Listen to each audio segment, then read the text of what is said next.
इथं म्हणतो आपल्याला find the type of quadrilateral. आपल्याला 4 कोऑर्डिनेट्स दिलेले आहेत.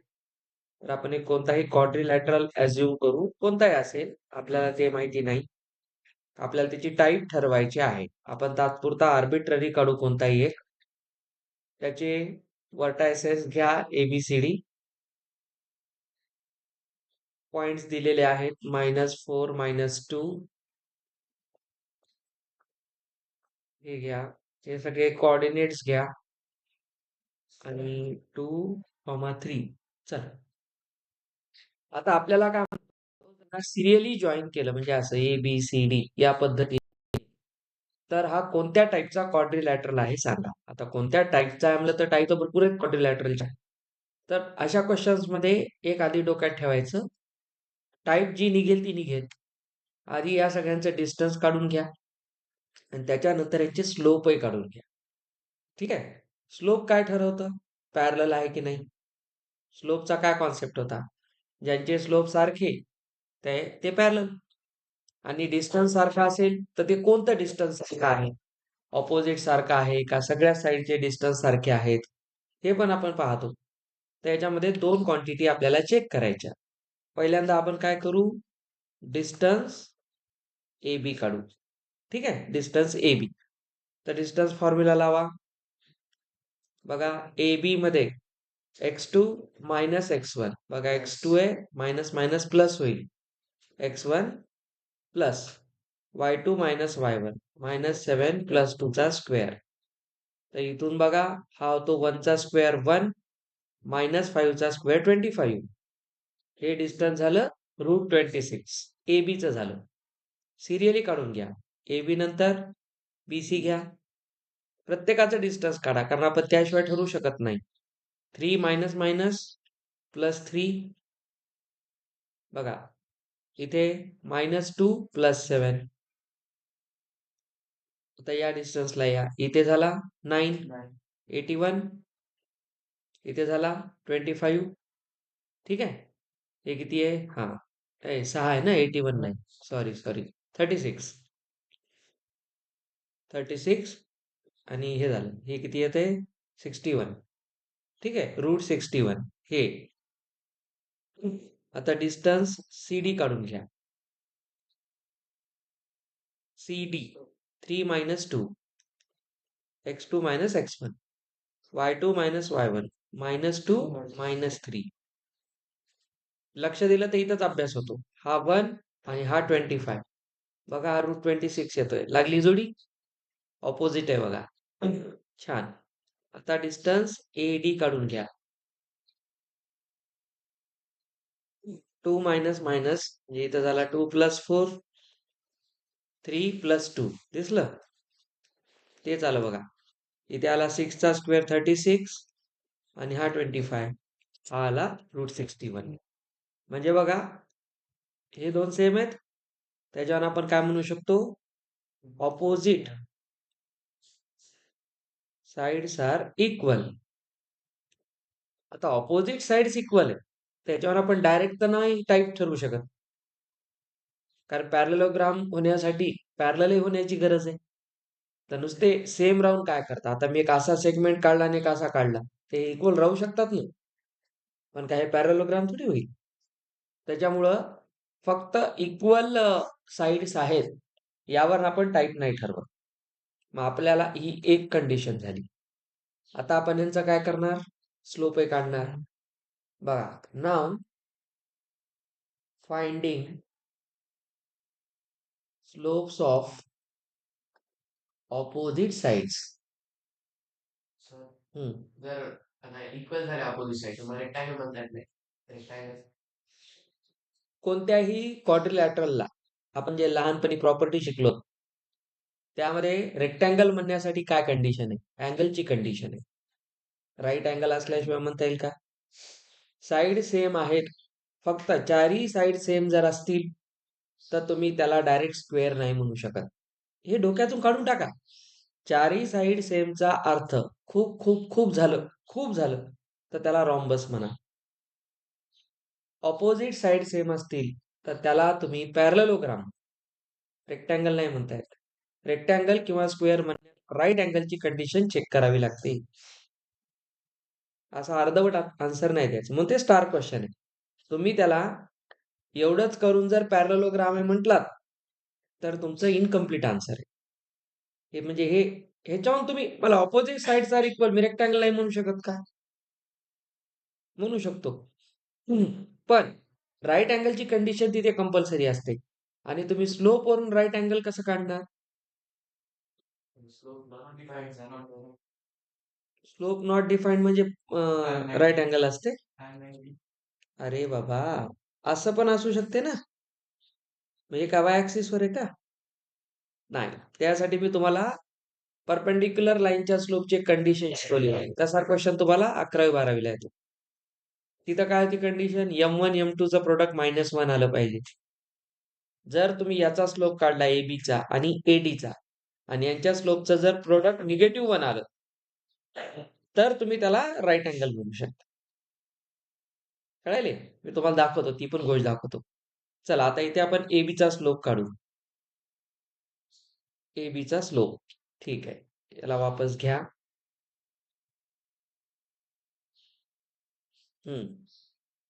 तर आता घ्या स्लोप AB. AB च्या ऑपोजिट कोण आहे पहा? DC आहे. AB चा स्लोप काय असतो? y2 minus y1 upon x2 minus x1. y2 पहा -7 मायनस मायनस प्लस x2 इथं झालं -5 प्लस 1. याचा स्लोप निगेटिव्ह आला.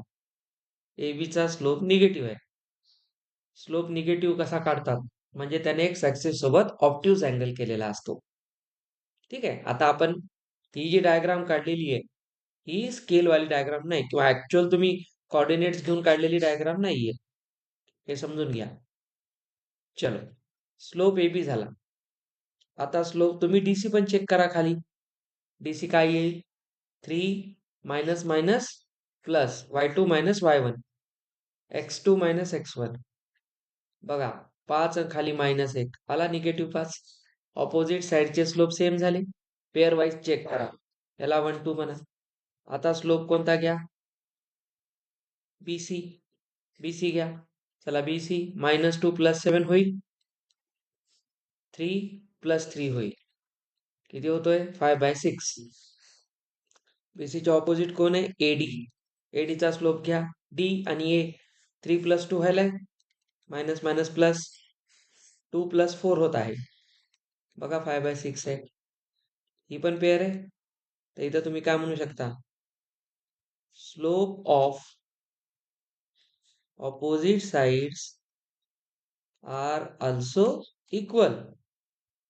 हे दोन आता ह्याच्यावरून तुम्ही म्हणू शकता so opposite sides are parallel असे म्हणू शकता.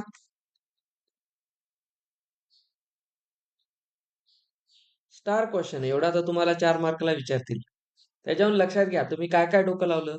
मागे तुम्ही डिस्टन्स फॉर्म्युल्यावरून काय चेक केलं? ऑपोजिट साइड इक्वल आहेत हे चेक केलं. आणि इथे तुम्ही काय केलं? स्लोप इक्वल म्हणजे त्या पॅरलल आहेत. तर ऑपोजिट साइड इक्वल आणि पॅरलल ही कोणाची डेफिनेशन आहे? पॅरललोग्रामची डेफिनेशन.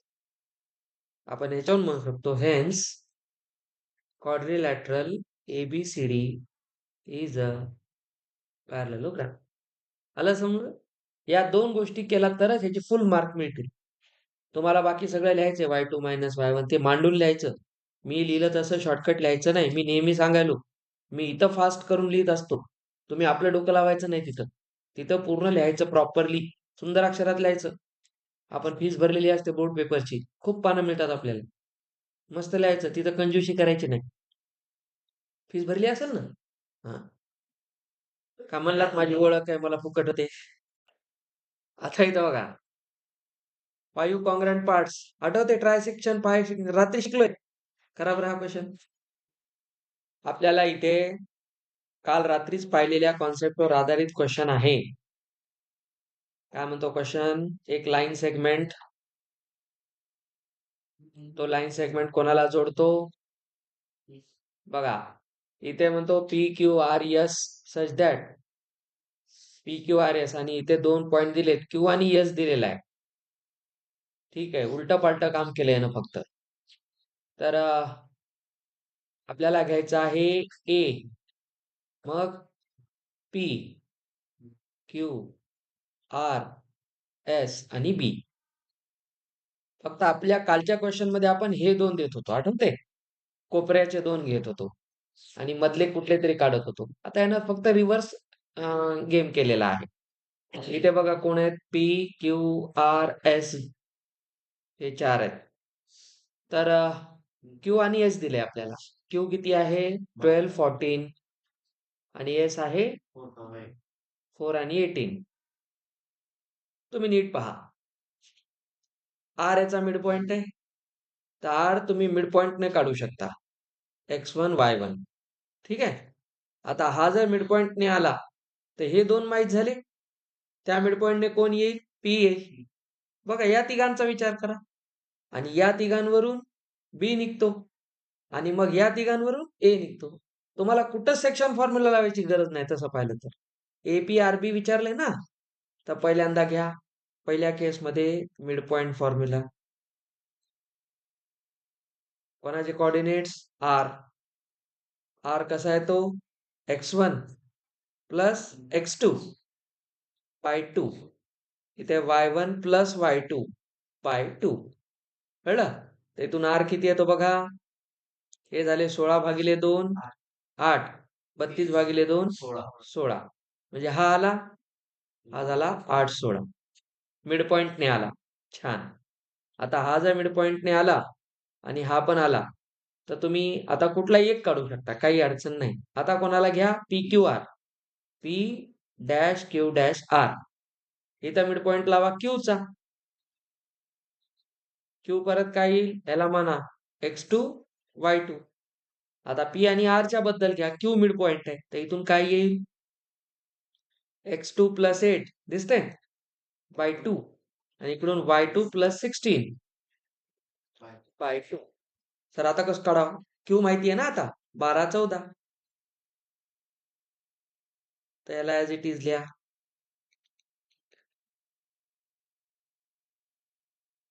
चला इथून स्टोरी काय फिरेल, हा करा 12 ला इक्वल, एक्स कोऑर्डिनेट एक्स ला इक्वल करा. तर x2 प्लस 8 बाय 2 कशाला इक्वल होईल, 12 ला. y2 प्लस 16 बाय 2 इक्वल करा 14 ला. तर इथून झाले बघा 24 मायनस 8. 24 मधून 8 गेले 16. तर इथून x2 किती येतो, 16. y2 बघा 12, 14 दुनी 28 मायनस 16 12. त्याच्यावरून कोण आला, पी पण आला. समजलं? पी चे कोऑर्डिनेट्स किती आले, 16 12. समजलं? हे पण आलं 16 12. आता बघा कोणाला घ्या, एपी क्यू ला. इथेच मिड पॉइंट लावू शकता, काही अडचण नाही. एपी क्यू,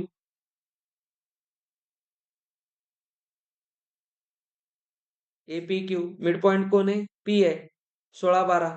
चला परत मिड पॉइंट फॉर्म्युला लावू आपण. पी किती आहे, 16 12. कोणासोबत मॅच होईल हा, इथे घ्या x3 y3. x3 plus 12 bye 2. याला सगळ्यांच्या लक्षात. हा, परत कोण आहे, y3 प्लस, इकडे कोण येतो, 14 बाय 2. आता परत इक्वेट करा, x3 प्लस 12 बाय 2 कोणाला इक्वल येईल, 16 ला. y3 प्लस 14 बाय 2 इक्वल येतो 12 ला. काही नाही, स्टार क्वेश्चन करून फक्त त्यांनी कोपरे न देता मधले कुठले तरी दोन देऊन टाकले. याच्यावर एक कॉन्सेप्ट लक्षात घ्या, काही दिलं तरी काही काढता येते. हा याचा फायदा आहे. Section formula, mid point formula, मस्त स्टोरी चालू द्यायची. हे झाले 32. 32 मधून 12 गेले 20. तर x3 किती आला, 20. 24 मधून 14 काढा, 10. तर इथून ए पण आला, 20,10. आता लास्ट राहिलेला हाय, याला तुम्ही म्हणा x4 y4. परत घ्या, आता कोण घेता, आर एस बी. आर एस बी पुन्हा लावा मिड पॉइंट फॉर्म्युला. आता आपण सगळा क्वेश्चन मिड पॉइंट न सोडवलं. असं काही नाही, तुम्ही सेक्शन फॉर्म्युलाच लावावा असं काही लिहिलेलं नाही. तुम्ही तुमचं डोकं लावून करू शकता. ओके. तर चला इथे काय येईल बघा, RSB मध्ये 4 कशाला इक्वल येईल? 8 प्लस x4/2. दिसलं? हा 4 आता डायरेक्ट लिहितो मी. तिकडे बसायचं वर. क्वेश्चन नंबर 18 जो होता त्याचा रिव्हर्स क्वेश्चन आहे हा. बाकी तर तुम्हाला वाचल्याबरोबर कळतात हे क्वेश्चन कसे सॉल्व्ह होतात. हे स्टारवालेच नीट समजून घ्या. काय म्हणतो पहा. Find the possible pairs of coordinates of fourth vertex D of parallelogram. मागच्या ज्यात उलटं पडलं. पॅरलेलोग्राम आहे, प्रूव्ह करा. 4 व्हर्टेक्स. इथे तुम्ही केलं, एकदा डिस्टन्स फॉर्म्युला लावला, एकदा स्लोप लावला. इथे उलट आहे. आता पॅरलेलोग्राम आहे माहिती आहे. 3 कोऑर्डिनेट्स दिले, चौथा काढायचा आहे. कळलं? तर तुम्हाला इक्वेशन बनवावं लागतील. दुसरं काय, इथे काम वाढलं ना, एक व्हर्टेक्स काढायचं म्हणजे. कॉन्सेप्ट कसा लागेल चेक करा. आता याचं कॅल्क्युलेशन तुम्हीच करायचंय, फक्त मी तुम्हाला मांडून देणार. हा पॅरलेलोग्राम घ्या. का बरं याचं नाव ABCDच आहे? ऑर्डर नाही घ्यायचं पण हा. सर आम्ही असं ABCD घेतो, आम्ही तुमचं ऐकत नाही. चालते. माझं ऐकावं असं मी काय, माझं म्हणणं नसते, माझी जिद्द नसते तशी. हं. मी तर म्हणतो माझं ऐकतच जाऊ नका. A किती आहे? 5 6. B पहा 1 - 2 3 - 2. आता हे सर दिलाच नाही म्हणू नका, तेच काढायचंय. आता काय काय डोकं लावा. XY काढण्यासाठी काय काय पॉसिबिलिटी आहेत? आधी एक काम करा, याचा डिस्टन्स याला इक्वेट करा. म्हणजे बघा ह्याच्यामध्ये या डिस्टन्स मध्ये XY राहील ना. कळायलं का? म्हणजे एक X आणि Y मधलं इक्वेशन बनेल. सर मग याची व्हॅल्यू कुठून येईल? याला इक्वल येईल. याचं तर एक डिस्टन्स निघेल की नाही फिक्स. तर याचा डिस्टन्स इज इक्वल टू हे डिस्टन्स, एक इक्वेशन XY मधलं. उसके बाद बघा इथे एक इक्वेशन XY चं येईल. याचं डिस्टन्स इथून एक कॉन्स्टंट व्हॅल्यू येईल. म्हणजे XY चे 2 इक्वेशन येतील. पहिला chapter linear equations in 2 variables. त्याला सॉल्व्ह करून XY निघतो. खुश व्हायचं नाही. पॉसिबल पेअर्स ऑफ कोऑर्डिनेट्स मध्ये म्हणजे एकच आन्सर नाही XY चं. पॉसिबल पेअर्स आहेत. सर मग आपण तर 2 इक्वेशन 2 व्हेरिएबल घेऊन काढलं. स्लोप वाला कॉन्सेप्ट कोण लावल? तिथून पण XY ची एक व्हॅल्यू येईल की नाही? म्हणजे या क्वेश्चन मध्ये पॉसिबल पेअर्स हा शब्द आल्यामुळे हा गेला स्टार मध्ये, नाहीतर हा क्वेश्चन सोपा होता. याने विनाकारण आपलं काम वाढवलं. ही सवय तुम्हाला लागली पाहिजे. तुमच्या जर शाळेत असं सांगितलं नसेल तर ते रॉंग आहे. बोर्डमध्ये तुमचे मार्क जातील. आणि शाळेत सांगितलं नसेल तर मग माशा अल्लाह सुभान अल्लाह. आता तुम्ही इथं लक्षात घ्या. सिंपल गोष्ट. पहिल्यांदा तुम्ही काय लावाल? बघा मी एक काम करतो इथं. डिस्टन्स CD कोणाला इक्वल करतो? डिस्टन्स AB ला. तुम्हालाच काम करायचंय. इथून पहिलं इक्वेशन येईल. बघा कोणाचं? CDचं डिस्टन्स AB ला इक्वल. पॅरलोग्राम आहे ना. हा, ऑपोजिट साइड्स आर इक्वल. संपलं. नंतर कोणता लावता? डिस्टन्स AD कोणाला इक्वल कराल? डिस्टन्स BC ला. मग काय करणार तुम्ही? Solve 1 and 2. Get XY. झालं. इथून एक पॉसिबल पेअर आली XY ची. दुसरी कुठून आणणार? स्लोप वरून. पॅरलेलोग्राम मध्ये काय पाहिलं आपण? ऑपोजिटचे स्लोपही सेम असतात. परत तुम्ही काय करणार? स्लोप ऑफ AB कोणाला इक्वल होईल? Slope of DC. ठीक आहे, स्लोप ऑफ DC. तर याचा स्लोप याला इक्वल करून एकदा XY मिळेल. पुन्हा slope of AD is equal to slope of BC. इथून एक मिळेल. याला सॉल्व्ह करायचं. समजलं? इथून एक पॉसिबल पेअर येते, इथून एक पॉसिबल पेअर येते. तुम्ही इथली तर एक काढून बघा. चला थांबा. हा Y आणि हा X ऍक्सिस आहे. AB is parallel to Y axis. याचा अर्थ AB असा कुठेतरी असेल. कुठं ना कुठं असेल. A13 आहे तर B काढा. चला A इथं मानला. वाटल्यास A खाली माना. 13 असं समजून चला. 13 इथं कुठेतरी आहे. अजून चांगलं घ्या. 1 जवळ 3 इथं कुठेतरी घ्या. 13 आणि पॅरलल लाईन आहे तर B एक तर वर राहील नाही तर खाली राहील. कुठं का राहत नाही, इथं राहील. अशी लाईन आहे AB. हा 13 आहे. तर तुम्हाला विचारले B काय राहू शकतो? B काय राहू शकतो? तर काय होते, स्लोप ऑफ पॅरलल लाईनचे सेम. तो कॉन्सेप्ट लावता येतो. वाय ऍक्सिसचा स्लोप नॉट डिफाईन्ड, म्हणजे याचा स्लोप काय यायला पाहिजे, नॉट डिफाईन्ड, म्हणजे याच्या डिनॉमिनेटरला 0 यायला पाहिजे. असं डोकं लावाल की नाही. तर डिनॉमिनेटरला 0 म्हणजे कोण, y2 minus y1 upon x2 minus x1. तर हा 0 कुठे येईल, x2 कोण आहे, 1 आहे. 1 मधून काय काढल्यावर 0 येते, म्हणजे बघा कोणता ऑप्शन बसते. कळलं की नाही. यांनी तुम्हाला रिव्हर्स थिंकिंग सांगितली. तुम्ही अजूनही समजून घ्या मी काय बोलायलो. वाय ऍक्सिसला पॅरलल लाईनचा स्लोप काय असतो, नॉट डिफाईन्ड. याचा स्लोप नॉट डिफाईन्ड आहे, म्हणजे याचा स्लोप नॉट डिफाईन्ड पाहिजे. आणि व्हर्टेक्स दिलेत आपल्याला, तर स्लोप नॉट डिफाईन्ड येण्यासाठी डिनॉमिनेटर काय पाहिजे, 0. तर तुम्ही जर याला x2 मानलं, तर मला खाली 0 आणण्यासाठी 1 मधून 1च मायनस करावं लागेल की नाही. मग 1 मधून 1 मायनस करण्यासाठी x1 ला पण 1 व्हावं लागेल. मग x1 1 कुठे आहे, इथे 1 आहे पण तो y आहे. आपल्याला x पाहिजे 1, इथे कुठेही 1 नाही, ते इथे आहे. तर तुम्ही चेक करा वर y2 मायनस y1 काय येईल. बघा y2 कोण आहे, 3 आहे, आणि y1 कोण आहे, -3 आहे. तर इथं +3 होईल, आणि खाली इथे 1 मायनस 1 होईल. सब वर झालं 6, खाली झालं झालं की नाही, नॉट डिफाईन्ड. म्हणून याचा आन्सर काय येईल, D. Out of the following point dash dash lies on the right of the origin on x axis. ओरिजिनच्या राईट वर राहणारा यापैकी कोणता पॉइंट आहे. हा कुठं राहील, लेफ्टला राहील. हा हा नीट बघा, इथे x0 y2 म्हणजे हा y ऍक्सिस वर इकडे राहील, 2 3 कुठतरी हवेत राहील. तर हा एकच पॉइंट आहे जो x ऍक्सिस वर राईट ऑफ द ओरिजिन म्हणजे इकडे राहील. समजलं. Distance of point from the origin म्हणजे काय, ओरिजिनला काय घेता, 0,0. तर रावा under root x2 minus x1 -3 -0. Distance काढायचे y2 मायनस y1, ते किती यायले, -3चा स्क्वेअर 9, 16 25 म्हणजे 5. डिस्टन्स 5, -5 लिहू नका सर, 2 मायनस आहेत म्हणून मायनस येईल का, मस्त ऑप्शन बनवले.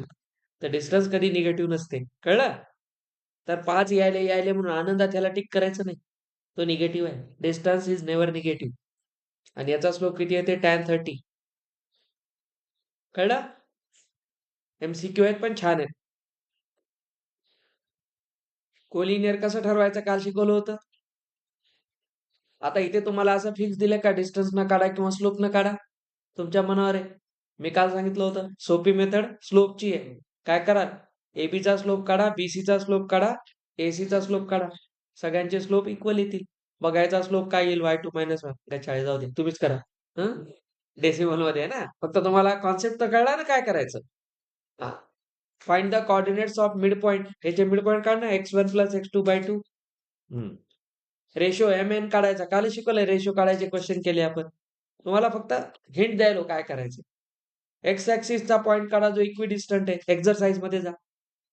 एक्स ऍक्सिस वरचा पॉइंट काढा म्हणजे y ला 0 ठेवायचे. वाय ऍक्सिसचा काढा म्हणलं तर x ला 0 ठेवायचे. एक्झरसाइज डोळ्यासमोर ठेवून करा, आपण सगळे शिकवले. ह्यांच्यातले डिस्टन्स काढता येतील, फक्त हे डिस्टन्स नीट काढा, याच्या फॉर्म मध्ये आहे. तर व्हेरिएबल्स आहेत, थोडं नीट करा. ठीक. Circumcentre of the triangle.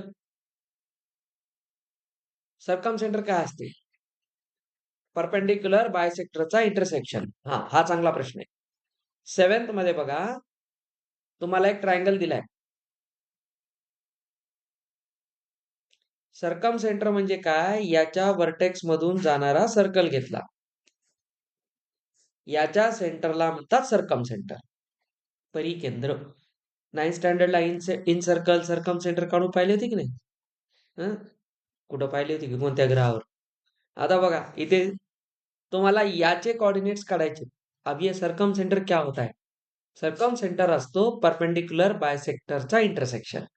म्हणजे कोण, याचा परपेंडिक्युलर बायसेक्टर असं जाईल, याचा असं जाईल, बघा याचा असं जाईल. म्हणजे तुम्हाला परपेंडिक्युलर बायसेक्टर हे कोण आहेत, मग हे मिड पॉइंट आहेत. बायसेक्टर म्हणजे कोण, मिड पॉइंट. सांगा बरं हे कोण आहे, -3 1 हा कोण आहे? 0 -2 हा कोण आहे? 1 3 यांचा मिड पॉइंट काढता येते की नाही?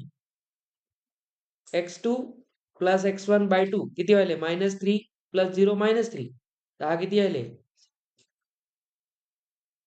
हे झालं. याचा किती येईल मिड पॉइंट? याचा मिड पॉइंट काय येईल या दोघांचा? याचं हे झालं आणि इथून किती येते? 1 + 2 व्हायला हा. नाही 1 - 2 -हाल्फ व्हायलाय. असे 3 काढून घ्यायचे आणि तुम्हाला सर्कमसेंटर काढायचं. तर तुम्ही काय कराल? इथून कुठल्याही याला तुम्ही एक काम करू शकता. याचं जे डिस्टन्स आहे आणि याचं जे डिस्टन्स आहे ते इक्वल करू शकता. इथे तुम्ही काहीतरी मानताल ना x, y. x, y मान आलेला. तर तुम्हाला हा कोऑर्डिनेट भेटला, हा कोऑर्डिनेट भेटला, हा भेटला. तर तुम्ही डिस्टन्स कोणाचं काढाल? सर्कमसेंटर जो असतो, हा नाही सॉरी. सर्कमसेंटर नेहमी इथून इथून सेम डिस्टन्सवर असतो. तर तुम्ही ऍक्च्युली हे मिड पॉइंट न काढता सुद्धा करू शकता. हे पण सांगायला ते पण करू शकता. तर तुम्हाला याच्यामध्ये अजून थोडं सोपं करतो कारण आपल्याला ऍक्च्युली मिड पॉइंटची गरज नाही पडणार. ठीक आहे. तुम्ही असं डोक्यात घ्या, प्रॉपर्टीचा खेळ आहे फक्त हा. तुम्ही प्रॉपर्टीज लक्षात घ्या. आपल्याकडे जर जो ट्रायंगल दिला, जो कोणता ट्रायंगल दिलेला आहे, त्याचे तुम्हाला 3 व्हर्टेक्स माहिती आहेत. किती हा? -3 1 0 -2 आणि 1 3. सर्कमसेंटर काय? असा कुठेतरी येईल. हा सर्कमसेंटर आहे. त्यासाठी एक गोष्ट लक्षात ठेवायची. हे डिस्टन्स आणि हे डिस्टन्स आणि हे डिस्टन्स सेम असते. कळलं? हे सेम असते. कारण ती रेडियस असते त्याची. म्हणून तुम्ही इथं काय डोकं लावायचं? मिड पॉइंट सुद्धा काढत बसू नका. इथे काय म्हणा? x, y. तर बघा, याचं डिस्टन्स इज इक्वल टू याचं distance. Distance formula is equal to distance formula. तुम्हाला आता जे x² y² आलते ते कॅन्सल होतात आणि xy मध्ये रिलेशन भेटते. तर याचं डिस्टन्स पुन्हा कोणासोबत घ्या? याच्यासोबत. 2 इक्वेशन 2 व्हेरिएबल सॉल्व्ह करून पाहायचं. हे आज घरी करून पाहायचं सगळ्यांनी बसून. नाही आलं तर मी सांगणार. हा क्वेश्चन स्टार द्यायला पाहिजे. ठीक आहे? सेक्शन फॉर्म्युला काढता येईल याच्यात. टाइप ऑफ ट्रायंगल काढा म्हणते. टाइप ऑफ ट्रायंगल कशावरून काढणार? डिस्टन्स वरून. तिन्ही डिस्टन्स सेम आले तर, 2 सेम आले तर, कोणी सेम नाही आलं तर, कळलं? हा के काढा. त्याचा स्लोप दिलाय तर. काल रात्री केलं तर के वाले 3 क्वेश्चन करून दाखवले तुम्हाला स्लोप काढायचे. ते पुन्हा शो दॅट यांना जोडून येणारी लाईन पॅरलल आहे यांना जोडून येणाऱ्या लाईनला. तर काय करा? याचा स्लोप आणि याचा स्लोप काढाल. तो सेम यायला पाहिजे. पॅरलल लाईनचे स्लोप सेम असतात. तर तुम्ही स्लोप AB काढाल आणि त्याला इक्वल कोणाला दाखवाल? स्लोप CD ला. आता म्हणते हे 4 पॅरलोग्रामचे व्हर्टायसेस आहेत दाखवा. आताच केलता प्रश्न. काय काय काढणार?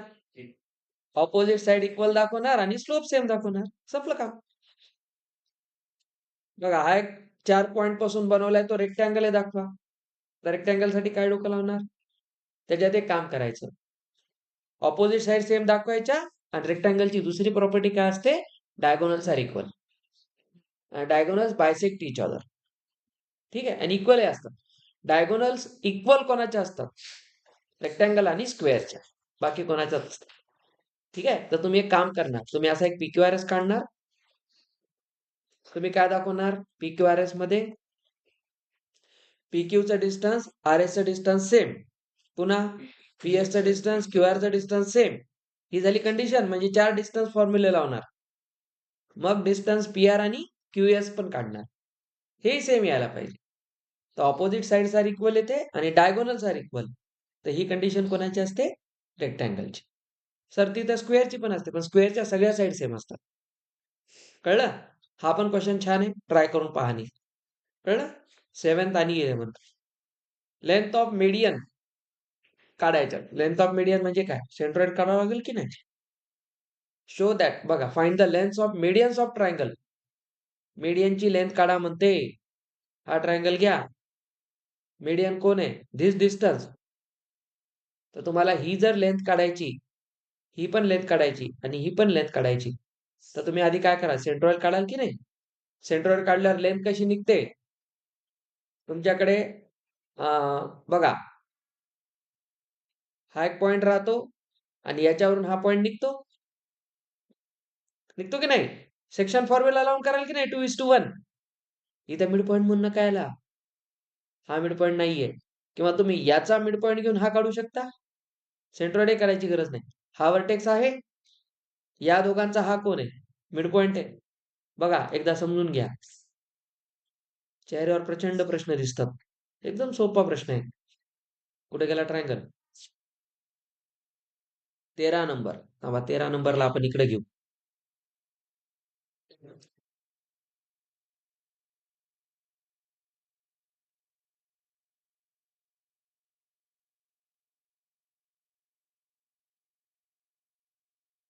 त्याचं सरळ म्हणणं काय समजून घ्या.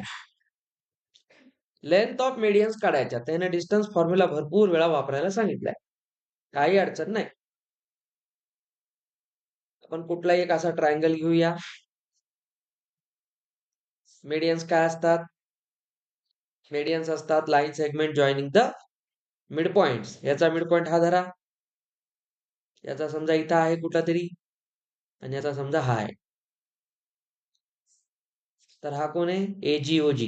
आता इथे ए किती आहे? -1 1. बी घ्या 5 - 3. सी घ्या 3 5. आता जर तुम्हाला विचारले ह्या लेंथ काढायच्या तर तुम्हाला हे पॉइंट काढावं लागतील की नाही? आणि मग या दोघांचा डिस्टन्स फॉर्म्युला लावाल. सिंपल काम आहे. हा कोण आहे? मिड पॉइंट आहे. तर मिड पॉइंट फॉर्म्युला लावा. -1 + 5 + 4 + 4/2. मिड पॉइंट आहे ना? x1 + x2/2. तर 2 येते. तर इथून 2 आला. 1 - 3 -2 -2/2 -1. आला हा मिड पॉइंट. सांगा बरं यांचा डिस्टन्स फॉर्म्युला लावून ही लेंथ येईल की नाही? संपलं का? इसको बोलो. हे किती झालं? +2/2 1 6/2 3. आता इथे डिस्टन्स फॉर्म्युला लागते.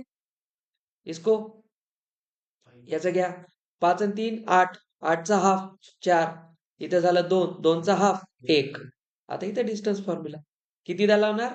3 वेळा डिस्टन्स फॉर्म्युला. 3 वेळा मिड पॉइंट 3 वेळा डिस्टन्स. आले याच्या लेंथ. हीच मेथड आहे. 12वीला सेम क्वेश्चन आहेत कोऑर्डिनेट जॉमेट्री. पण त्याच्या टेक्निक वेगळ्या. ते या टेक्निक्स नाही. हे लेंदी टेक्निक्स आहेत. जेवढा लहान वर्ग तेवढा मॅथ लेंदी. जेवढं पुढे जाता मॅथ सोपं होते. हे लक्षात ठेवा. ह्याच्या टेक्निक्स दुसऱ्या आहेत नंतर चालू. मी तुम्हाला पूर्ण रिवाइज करून देत आहे. सर्कम सेंटर बद्दल सर्कम सर्कल आणि सर्कम सेंटरचे रेडियस. सर्कम सेंटर आता सांगितलं कसं काढायचं. रेडियस कशी काढतात? ते डिस्टन्स काढायचं एक फक्त. आपण तुम्ही 3 इक्विडिस्टन्स दाखवले होते की नाही? त्यातलं कुठलंही एक सेंटर पासूनचं डिस्टन्स काढायचं. सेंट्रॉइड पासूनचं. तुम्ही हे 2-3 करून बघा. आपण केलेले हा. तर ह्याच्यात तुम्हाला जिथे उद्याचा एक पिरियड मी ह्याच्यासाठी ठेवतो. तुम्हाला जिथं अडचण आली ते क्वेश्चन मी सांगतो. पण आज घरी करून बघायचे सगळ्यांनी. ह्याच्यात रिकामपणा ठेवायचा नाही. बोर्ड एक्झामसाठी हा एक महत्वाचा चॅप्टर आहे. चला या